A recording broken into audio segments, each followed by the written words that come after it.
Assalamualaikum warahmatullahi wabarakatuh.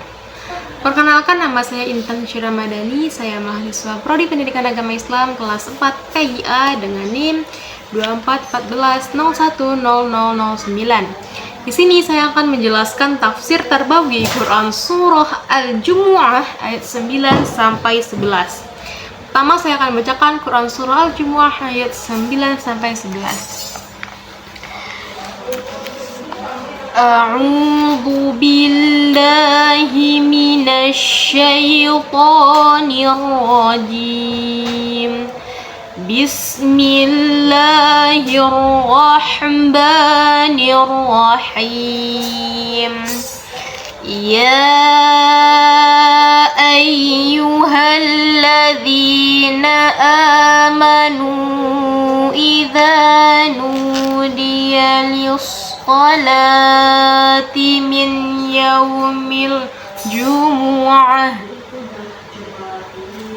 fas'au ila dzikrillahi wa dzarul bay'. Dzalikum khairul lakum in kuntum ta'lamun. فَإِذَا قُضِيَتِ الصَّلَاةُ فَانتَشِرُوا فِي الْأَرْضِ وَابْتَغُوا مِنْ فَضْلِ اللَّهِ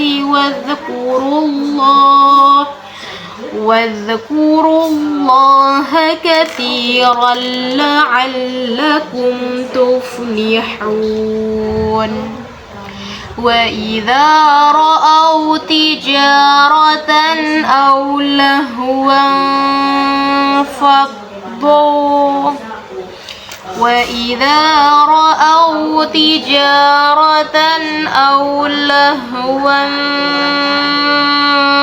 فَضُّوا إِلَيْهَا وَتَرَكُوكَ قَائِمًا. قُلْ مَا عِندَ اللَّهِ خَيْرٌ مِنَ اللَّهْوِ وَمِنَ التِّجَارَةِ وَاللَّهُ خَيْرُ الرَّازِقِينَ. Shadaqallahul azim. Terjemahan Quran Surah Al-Jumu'ah ayat 9 sampai 11. Aku berlindung kepada Allah dari godaan syaitan yang terkutuk dengan menyebut nama Allah yang Maha Pengasih lagi Maha Penyayang. Wahai orang-orang yang beriman, apabila telah diseru untuk melaksanakan sholat pada hari Jumat, maka segeralah kamu mengingat Allah dan tinggalkanlah jual beli. Yang demikian itu lebih baik bagimu jika kamu mengetahui. Apabila sholat telah dilaksanakan, maka bertebarlah kamu di bumi. Carilah karunia Allah dan ingatlah Allah banyak-banyak agar kamu beruntung. Dan apabila mereka melihat perdagangan atau permainan, mereka segera menuju kepadanya dan mereka tinggalkan engkau Muhammad sedang berdiri berkhutbah. Katakanlah, apa yang ada di sisi Allah lebih baik daripada permainan dan perdagangan, dan Allah pemberi rezeki yang terbaik. Maha benar Allah dengan segala firman-Nya. Selanjutnya, saya akan menjelaskan tentang asbabun nuzul Quran Surah Al-Jumu'ah ayat 9 sampai 11, di mana ayat ini turun karena terjadinya suatu peristiwa, berkaitan langsung dengan suatu peristiwa. Dalam satu riwayat, pada hari Jumat, Rasulullah SAW berkhutbah di atas mimbar. Di tengah berlangsungnya khutbah, tiba-tiba datanglah segerombolan kafilah dagang dari Syam yang membawa berbagai kebutuhan ke kota Madinah. Kedatangan mereka biasanya disertai kemeriahan, suara gendang, kemudian seruan yang menarik dengan menarik perhatian penduduk kota. Daya tarik rombongan dagang tersebut membuat sebahagian sahabat yang yang sedang berada di masjid tertarik untuk keluar menyaksikannya. Mereka meninggalkan masjid dan meninggalkan Rasulullah SAW yang berkhutbah. Menurut beberapa riwayat, yang tersisa bersama Rasulullah itu hanya sekitar 12 orang sahabat, termasuk yang masih setia bersama Rasulullah ketika sholat Jumat itu adalah salah satunya, yaitu Jabir bin Abdullah radhiyallahu anhu. Dalam riwayat lain, Mujahid menjelaskan bahwa kedatangan kafilah dagang pada masa itu memang menjadi peristiwa yang sangat menarik perhatian masyarakat karena membawa barang-barang yang dibutuhkan masyarakat Madinah. Sementara itu, Hasan al-Basri meriwayatkan peringatan keras, seandainya seluruh jamaah yang hadir ketika sholat Jumat itu meninggalkan Rasulullah SAW khutbah seorang diri, maka akan ada konsekuensi besar yang akan menimpa mereka. Peristiwa inilah yang menjadi sebab turunnya Quran surah Al-Jumu'ah ayat 9 sampai 11. Pada ayat 9 turun sebagai Allah menurunkan ayat ke-9 sebagai peringatan atau perintah tegas agar kaum muslimin yang beriman agar memenuhi panggilan sholat Jumat ketika azan berkumandang dan meninggalkan segala sesuatu perbuatan duniawi, segala aktivitas duniawi termasuk jual beli. Ayat ke-10 turun sebagai penjelasan bahwa setelah selesai melaksanakan sholat Jumat, kaum muslimin boleh bertebaran di muka bumi ini untuk mencari karunia Allah. Dan agar kaum muslimin itu beruntung, maka selalu ingat Allah. Nah, ayat terakhir yaitu ayat ke-11 itu turun atas teguran langsung dari Allah kepada sahabat-sahabat Nabi yang meninggalkan Nabi ketika khutbah. Mereka yang meninggalkan Nabi ditegur oleh Allah karena mementingkan perdagangan dan permainan daripada sholat Jumat, maka itu mendapatkan teguran keras dari Allah. Itulah asbabun nuzul Quran surah Al-Jumu'ah ayat 9 sampai 11 yang intinya adalah ketika Nabi berkhutbah ketika sholat Jumat, banyak sahabat yang ikut sholat Jumat tadi tertarik karena ada kafilah dagang dari Syam yang menarik perhatian mereka karena bunyi-bunyian gendang dan suara-suara yang menarik perhatian masyarakat.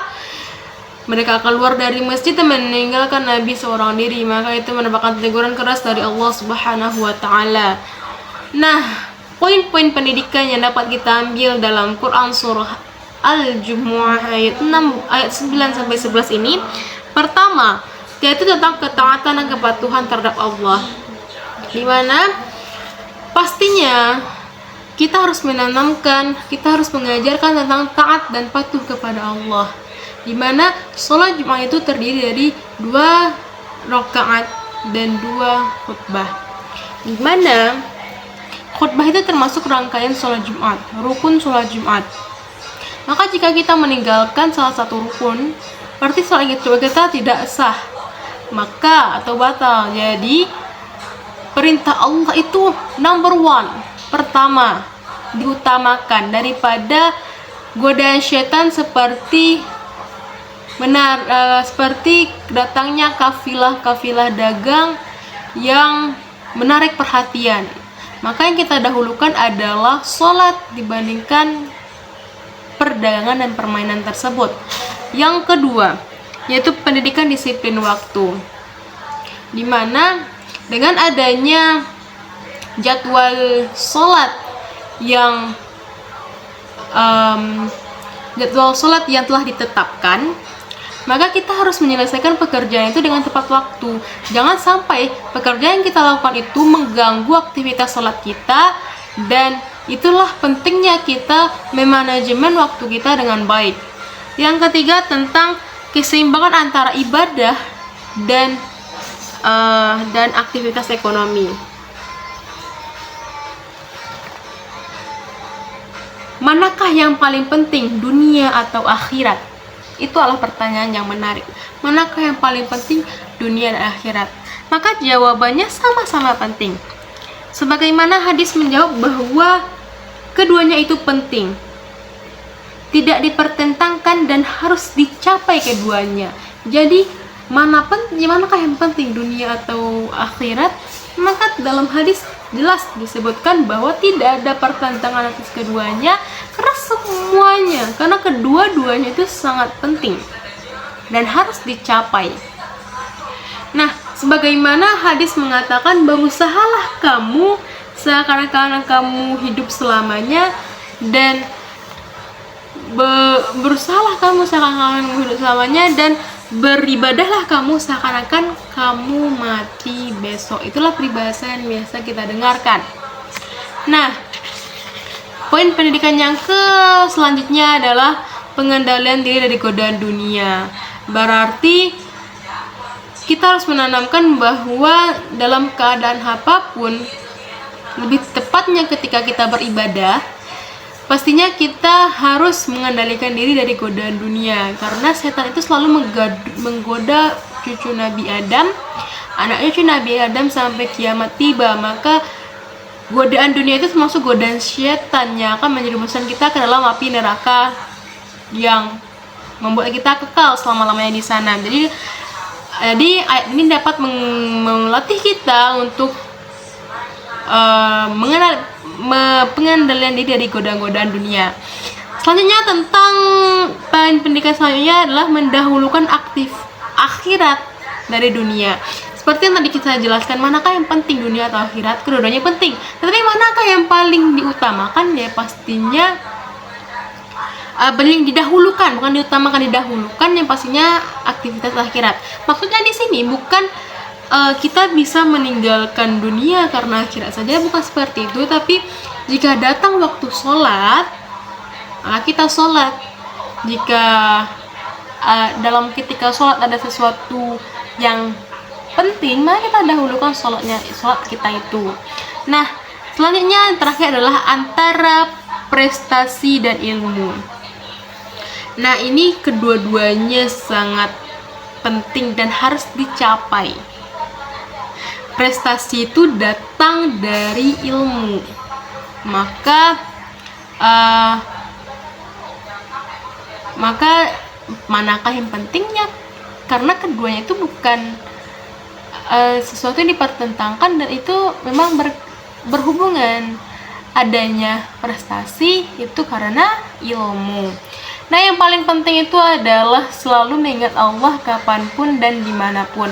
Jadi kesimpulannya yang dapat saya sampaikan adalah bahwa Quran Surah Al-Jumu'ah ini mengajarkan kita bahwa Allah menegaskan dahulukan sholat daripada, yang terkhususnya adalah sholat Jumat, daripada perdagangan atau kehidupan duniawi dan permainan. Dan selalu ingatlah Allah kapanpun dan dimanapun, dan bertebarlah di muka bumi ini setelah selesai melaksanakan sholat Jumat. Bertebarlah di muka bumi ini untuk mencari karunia Allah, dan selalu mengingat Allah agar kamu beruntung. Sekian yang dapat saya sampaikan. Apabila ada kata-kata yang salah, mohon dimaafkan. Saya akhiri dengan Assalamualaikum warahmatullahi wabarakatuh.